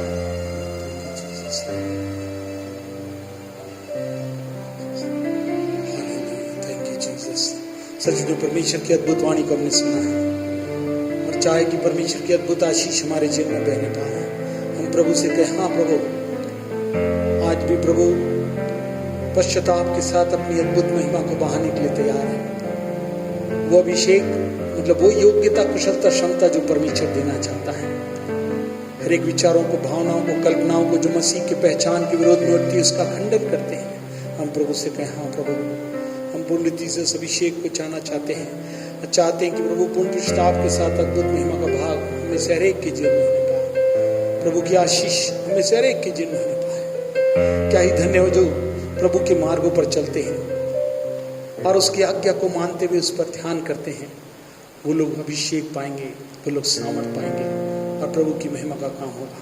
प्रभु चाहता है कि हम मिलकर प्रभु की महिमा करें, प्रभु को धन्य कहें और उसके नाम को ऊंचा उठाएं। वो जीवता परमेश्वर आज भी हमारे लिए उपस्थित है, आज भी हमारे लिए अद्भुत महिमा के साथ हमारे बीच में चलायमान है। प्रभु जब बातें बोलता है, प्रभु का बोलना आज चलायमान परिस्थिति में है। महिमा के युग में परमेश्वर उन बातों को एक्टिवेट करता, हमारे जीवन में बहाना चाहता है। आज कितने लोग हैं जिन बातों को सुनकर अपने जीवन के उस मुकाम को, जो प्रभु रिकवरी के रूप में आपके उन मुकामों की ओर आपकी सेवकाई में वो बड़े अद्भुत से आपको इस्तेमाल करने पर है। वो चाहते हैं कि बहुत सी बातें कही तो गई थी, प्रतिज्ञा दी गई है, मगर इन बातों ने, विचारधाराओं ने आकर रोक लगाई थी।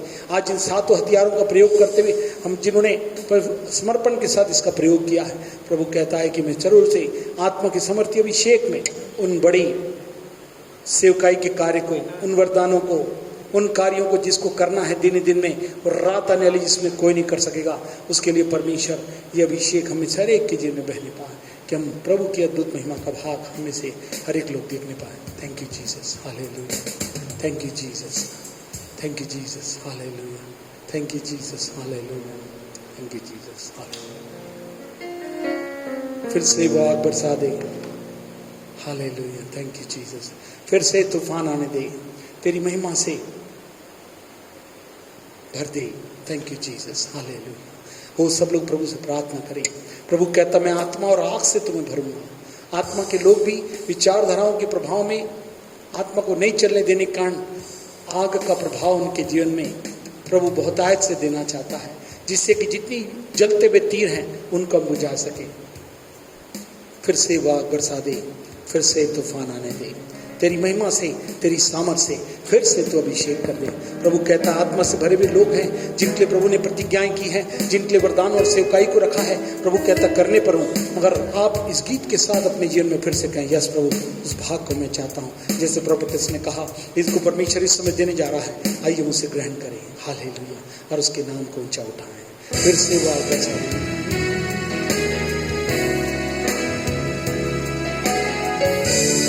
Jesus, hallelujah.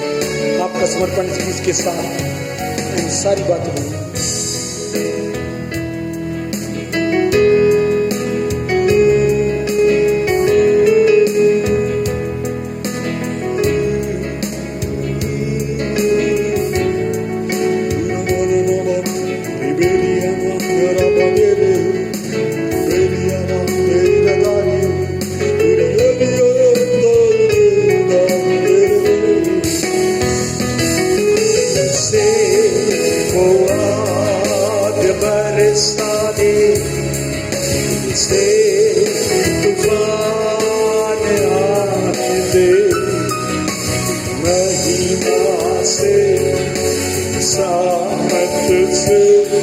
फिर से वो अभिषेक कर दे,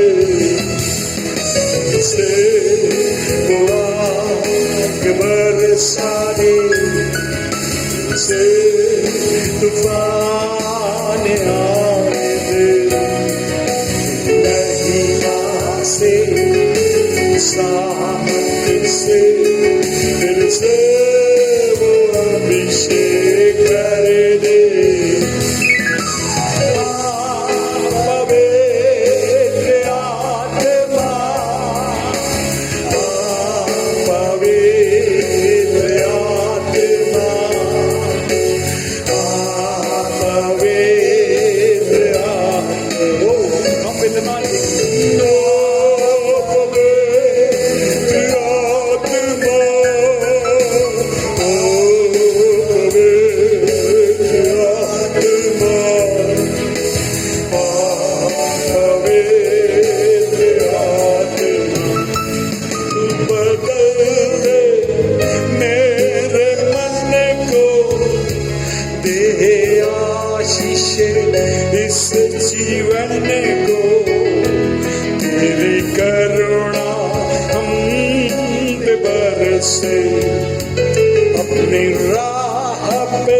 चला मेरे को तेरी महिमा से, तेरी सोमत से, फिर से वो अभिषेक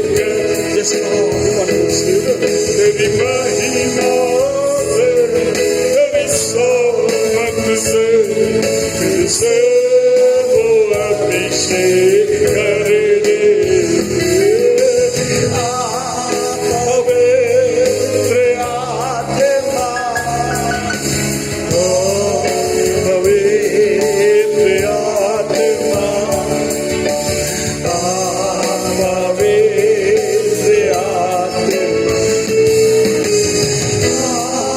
पवित्र आत्मा, पवित्र आत्मा,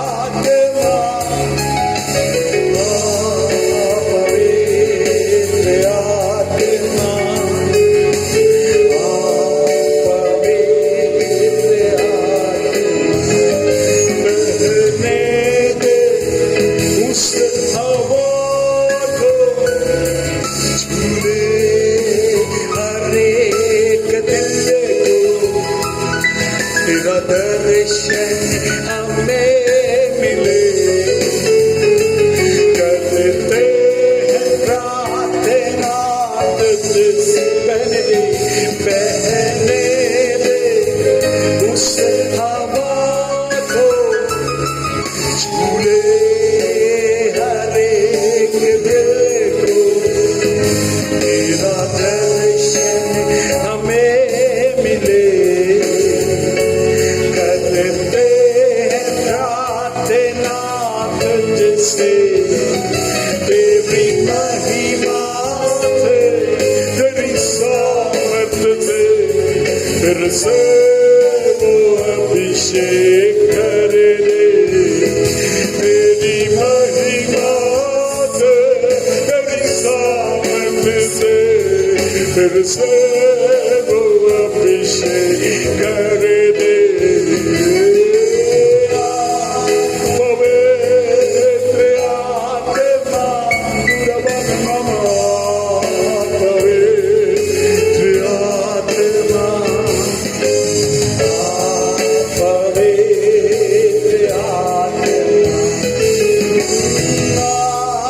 पवित्र आत्मा, पवित्र आत्मा, पवित्र आत्मा, पवित्र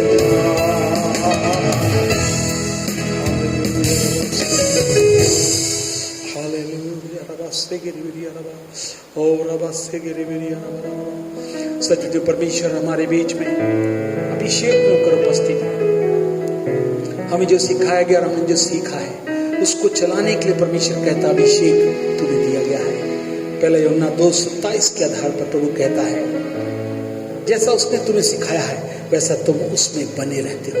परमेश्वर की आत्मा इस अभिषेक में उन अभिप्रायों को पूर्ण करने के लिए महिमा रूपेण जीवन जो महिमा के स्वरूप है, जो उसकी शोभा है, जो उसका उठना बैठना चलना फिरना है, वो सब कुछ बातें प्रभु हमारे जीवन से प्रतिबिंब के रूप में, स्वभाव के रूप में, शोभा के रूप में दिखाई देने पाए। जब तक कि हमें मसीह का रूप न बन जाए। पौलुस कहता है फिलिप्पी 4:19 में, गलती 4:19 में, तब तक मैं चच्चा किसी पिड़ाई से आता हूँ। आज जितने लोग अंतिम हथियार प्रार्थना के जो आत्मा में प्रार्थना और विनती करते रहो, प्रभु जितने लोग शामिल होकर इसमें अपने समर्पण में परमेश्वर इन बातों को पूर्ण कर रहा है। आइए प्रभु से विनती और प्रार्थना करें हमारे जीवित पर आज के सुंदर समय के लिए जो आपने हमें प्रदान किया कि मिलकर आपको महिमा आदर जलाल दे सके। प्रभु आपका अभिषेक हमें वो योग्यता, कुशलता, क्षमता देता है। योग्यता आपसे है, कुशलता आपसे है, क्षमताएं भी, पोटेंशियल और आपकी ओर से है। उन बातों को पूरा करने के लिए जितनी विरोधी थी, जितनी बातें प्रभाव थे, इन सातों हथियारों को इस्तेमाल करते हुए आपने उन बातों को हमारे जीवन से दूर करके एक विजयी, महिमा से भरा हुआ जीवन, एक ज्वलन जीवन, जयवंत जीवन, प्रभावशाली जीवन, बलवंत जीवन, फलवंत जीवन आपने दे दिया है। यीशु के नाम से आपकी महिमा हमारे जीवन से दिखाई दे। लोग चुराई या छुड़ाई प्राप्त करें और पूर्ण आजादी के साथ प्रभु आपकी अद्भुत महिमा में बहुत बहुत से फलों को लाने वाले हो सके। धन्यवाद देते प्रभु, आपने हमारी प्रार्थना से न सुनकर ग्रहण करने वाले और जितने समर्पित घुटने टेक कर प्रभु की अद्भुत बातों को ग्रहण किए हैं, प्रभु अपने समर्थी अभिषेक में उन बातों को आपके जीवन में पूर्ण करने आए हैं। हम आपका धन्यवाद करते हैं, आपने कर दिया है, हमने मानकर उसे ग्रहण कर लिया है। हमारे जीवन से सदा आपको मिलती रहे, हम घटते चले जाएं, आपका नाम, आपकी सेवा सदा होती रहे। धन्यवाद देते प्रभु, आपने हमारी प्रार्थना सुना। सर्वधन जलाल आपको देते हुए विनती प्रभु यीशु के नाम से मांगते सुन ग्रहण करें, आमीन। और हमारे उद्धार करता प्रभु यीशु मसीह का अनुग्रह, परमेश्वर का प्रेम, पवित्र आत्मा की भागीदारी हमारे साथ सब पवित्र लोगों के साथ, उपस्थित समर्पित हर एक सहभागियों के साथ आज से लेकर आपके दोबारा आगमन तक होती रहे, आमीन। प्रभु आशीष दे।